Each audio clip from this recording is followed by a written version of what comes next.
The establishment has a plan to draft our daughters into the military and impose national service. With us today, we have Brannon Howse. He is an incredibly insightful author of over a dozen books. He's a nationally syndicated radio host. He's got a weekly TV program. And, in my conversations with him, I've just been astounded at how much information he had in his head. Stuff that he was learning about when I was just like in kindergarten that I came across decades later and thought I was stumbling on something that nobody knew, and Brandon already knew it. So, Brandon, thank you so much for being with us. It's a pleasure to have you on the program. Thank you, Alex, and thank you for making me feel old. Right.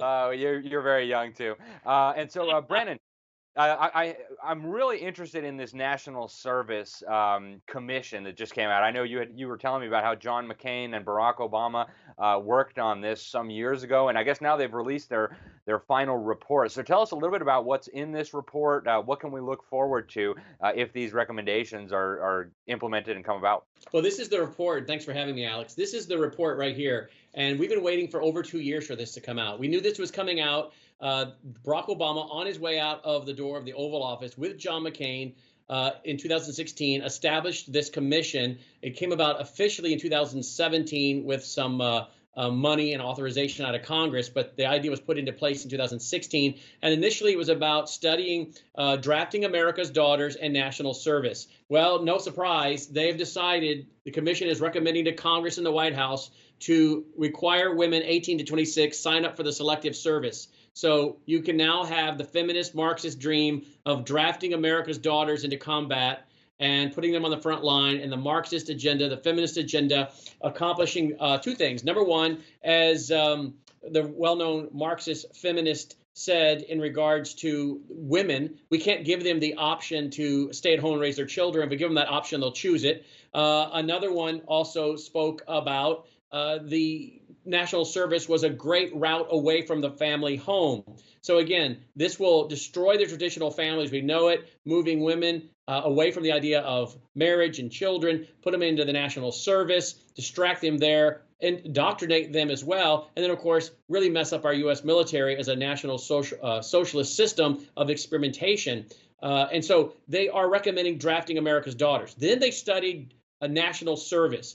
Barack Obama helped start what was known as Public Allies in the early 90s. I wrote about it in my book, Grave Influence, 21 Radicals and Their Worldviews Ruling America from the Grave. I wrote about it extensively in this book in 2008. I wrote it in 2008, came out in 2009.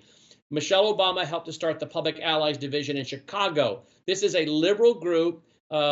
Investor's Business Daily did an article on them several years ago, referring to Michelle Obama's boot camp for radicals. It's all about indoctrinating kids into social justice. It's about making them into little Barack and Michelle Obama social justice warriors in the worldview of Saul the Red Alinsky. That's all it is. This is 245 pages. It talks about values. It talks about collaboration. It talks about molding people's disposition.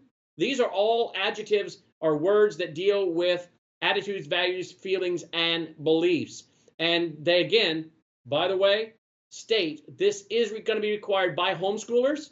They also are calling for national testing, taking the National Assessment of Educational Progress, making it mandatory. It is now voluntary. They want to make it mandatory. Here's a newsletter I wrote in 1996. In this newsletter in 1996, I wrote all about the National Assessment of Educational Progress. I even showed screenshots in this newsletter of the background exam. There's a background exam that goes with it, questionnaire. They ask a lot of things related to the family. It's none of their business. In 2016, we see the latest version in 2016 is just as intrusive. So I've been warning about the National Assessment of Educational Progress, known as the NAEP or the Nation's Report Card, since 1996. This commission wants to make that mandatory. What follows national testing?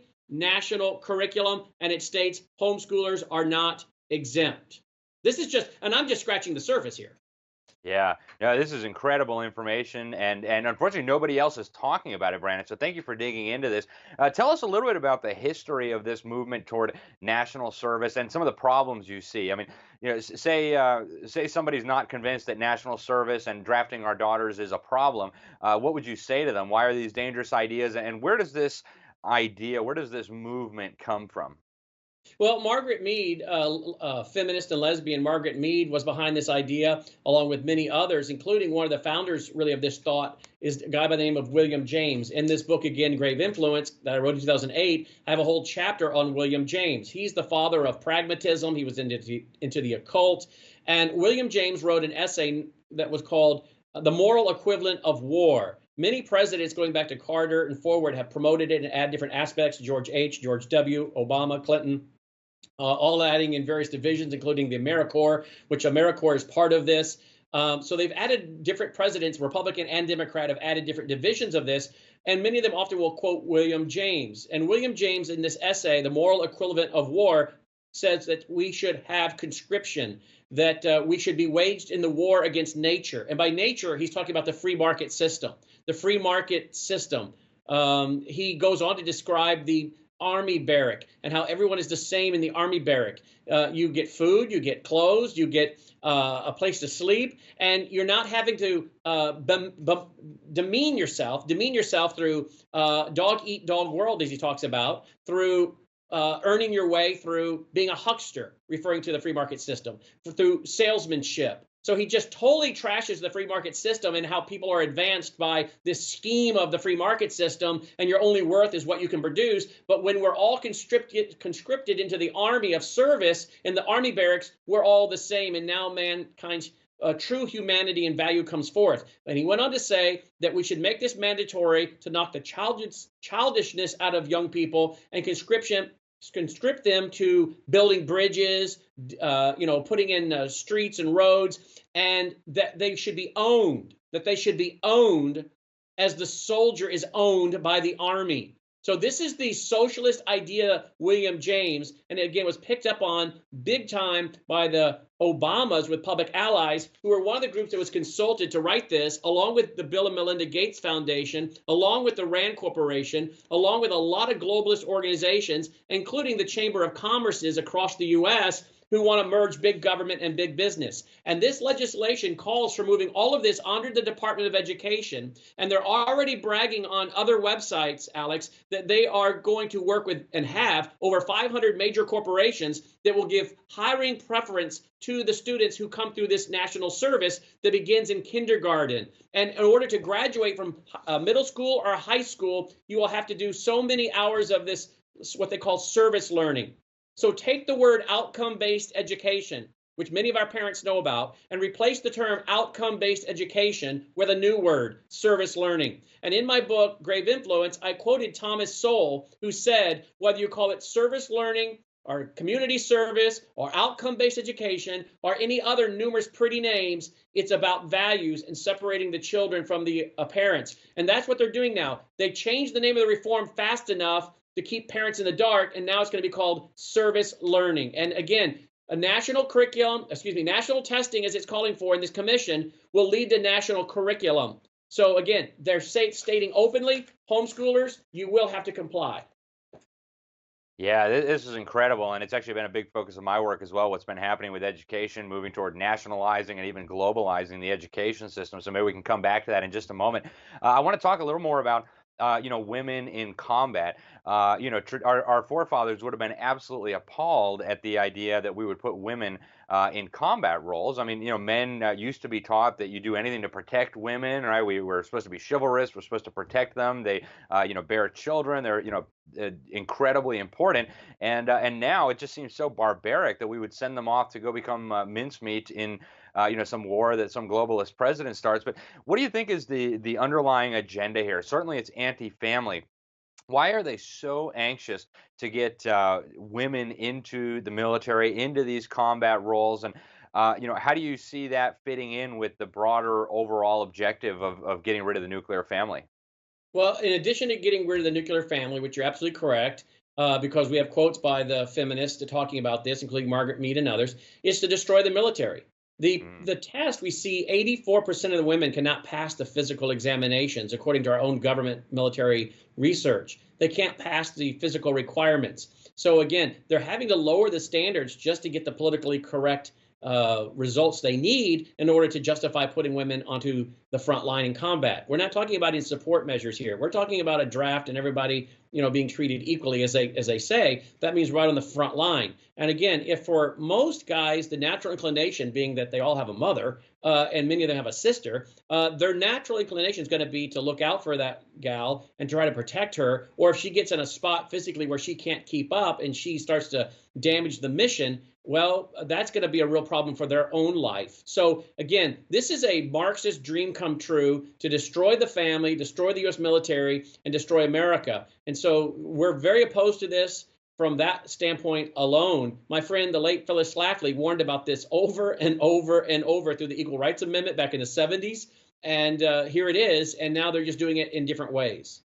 That's right. Yeah, Phyllis Schlafly was really way ahead of her time in exposing this feminist agenda, helping to defeat the Equal Rights Amendment. Of course, that is now back from the grave, as the case may be, here to, bring women and men into so-called equality, where basically equality of servitude under this really wild agenda. And Brannon, another thing that I think goes right with this, a lot of people out there think that Trump will protect us from any of these crazy Marxist ideas, feminist ideas.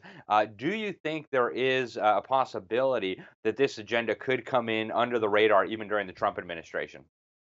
Absolutely, Alex. With all that's going on with the coronavirus and all the things going on with China and Russia, absolutely. This could easily slip under the radar. They could implement this in bits and pieces. They could dump it into any of these pieces of legislation dealing with the coronavirus that are yet to still come for funding.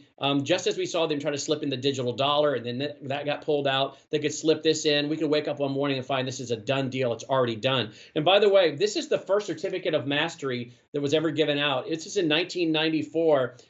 The mother of the student, who was a friend of mine, gave this to me back in 1994, a certificate of mastery. And on this little certificate says the different things that the student had to achieve to move on, including being an involved citizen, quality producer, self-directed learner, constructive thinker. Now, these are all subjective definitions. And we already know that Dr. Raymond English said, if you're listening to your mommy and daddy, that's not critical. So their definitions of a self-directed learner or critical thinker are highly subjective, but you didn't get this, you couldn't move on.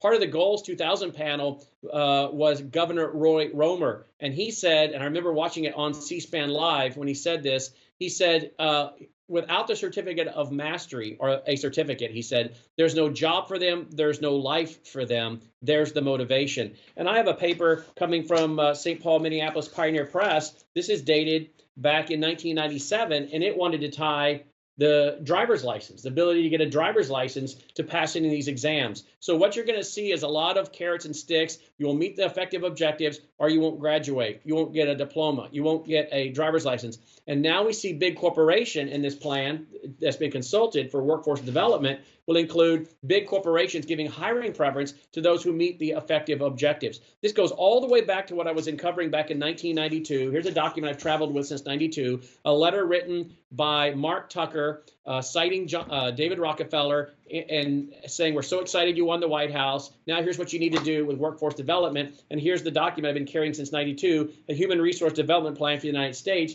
which calls for everybody getting a certificate once you meet the effective objectives. And so what you're talking about here is a dumbed down workforce, or as Aldous Huxley said in Brave New World, round pegs don't fit in square holes, or square pegs don't fit in round holes, and tend to have dangerous thoughts about the social system and to infect others. For the revolution we require, it would mean enabling an army of managers to assign any given individual to their proper place in the social structure. So that's where we're at. You can't have an Alex Newman. You can't have a Brannon Howse. You test their worldview through the National Assessment of Educational Progress early on, and then you plug them into the job you want. And of course, big business gets the warm bodies as you have workforce development boards spread throughout the country saying these are the jobs we need for this region, which is why we dated all the way back in my book, Grave Influence, or my book in 95. I predicted all this in my book in 95.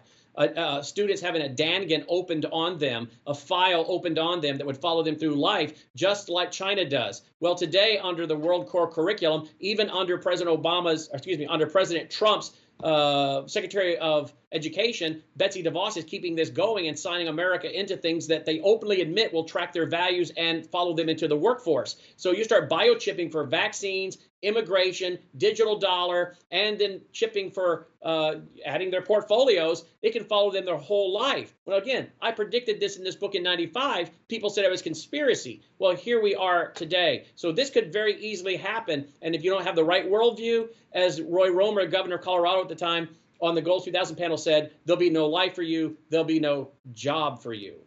Yeah, that is so clear that that's coming. And actually, the Council on Foreign Relations, we found out, has been reaching out to state legislators across the country, promoting exactly the kind of system you just described, where you monitor children's beliefs and attitudes. You basically have these planning boards that decide what are the needs, the labor needs of local business, and then you basically create a centrally planned machine. It's a terrifying prospect, Brandon. And so what do we do about this? In the last couple of minutes that we have left here, what is the average American who's watching this, maybe on Facebook or YouTube or whatever, what do they do? You know, this is kind of overwhelming. What are some recommendations you would have on how we stop this, how we turn this around, and how we go back to, a free, open society? Well, first of all, let me say I document in my books from years and years ago a little gal who was a Christian and a conservative and tested very, very high as a straight A student. After she was given her career assessment test, they encouraged her to become a bartender or waitress. When you are in Nevada, guess what they need in Nevada? Bartenders and waitresses. So why do you take a straight A student who's a conservative and relegate them to being a bartender or waitress? Maybe because they have conservative or Christian ideas and a Judeo-Christian ethic. So again, we need to stop this very quickly and realize it's setting up a system in Eastern Europe of a planned economy. Donald Trump has got a lot on his plate. I guarantee you Vice President Mike Pence and Donald Trump do not know this. They don't understand who's behind it. Just as they've been swamped by the medical deep state with the coronavirus and don't really know who Fauci and Dr. Deborah Birx are, these same people, again, are in all of the branches of government. So we must awaken people. We have produced two 1-hour shows on this on our website at wvwtv.com, wvwtv.com, two 1-hour shows with all the screenshots from this report so people can see we're not making this up. It is high. Look, truth is stranger than fiction. We don't need to make anything up. These people admit it. They spill their guts. You know that. You read their books. You read their articles. You go to the conferences. They tell us what they're going to do. Why do we need to make this stuff up? We don't. So we have two 1-hour shows on this. And again, someone had better push the button when it comes to the homeschoolers, because this has been out now for a couple of weeks, and I've heard nothing from the homeschool community. So if anyone should be screaming and hollering, the Christian schools, the private schools, the homeschoolers should be screaming, and I'm hearing nothing. So I'm afraid this probably will be slipped in. It will go through, and people will be bemoaning it after the fact. That's what I think is probably going to happen. All right. Well, hey, I guess we really got to get the word out here and get the homeschool community and others activated. Brannon, where can people find more of your work? You mentioned your TV shows. Have you got a website? Where can people find your books? What's the best place to go? Well, thank you for asking. Just WVWTV stands for Worldview Weekend. WVWTV.com. Just go there. Tons and tons of TV shows, highly professionally produced. You were in our studio about a month ago. We have 4 TV shows with Alex coming up, 4 1-hour shows. We'll be releasing those very soon at WVWTV.com. And they'll find our books. They also can find my latest documentary, Siege. In fact, they can watch an hour for free at SiegeTheMovie.com. SiegeTheMovie.com. They can watch 1 hour for free. And it's subtitled The Clear and Present Dangers Pushing America to the Brink of a Marxist Islamic Revolution, Civil War, World War III, and Globalism. And in this movie that came out December 2019, I talk about the history of the World Health Organization and its connection to the Tavistock Institute, which is to create fear and anxiety so people are confused, mixed messages, they throw up their arms, and they surrender to big government. Oh, wait a minute. That's happening with the coronavirus. So again, I urge them to watch this, as well as talking about China and Russia, because this is what's coming next. People better be aware. They can watch an hour for free at SiegeTheMovie.com. Hey, well, thank you so much, Brandon, for sharing your insights on this. Ladies and gentlemen, thank you very much for spending some time with us. Go check out Brandon. He is really an incredible researcher. He knows his stuff. This is a guy whose information you can rely on. And thanks again for watching. Again, I'm Alex Newman. You're watching The New American, and God bless.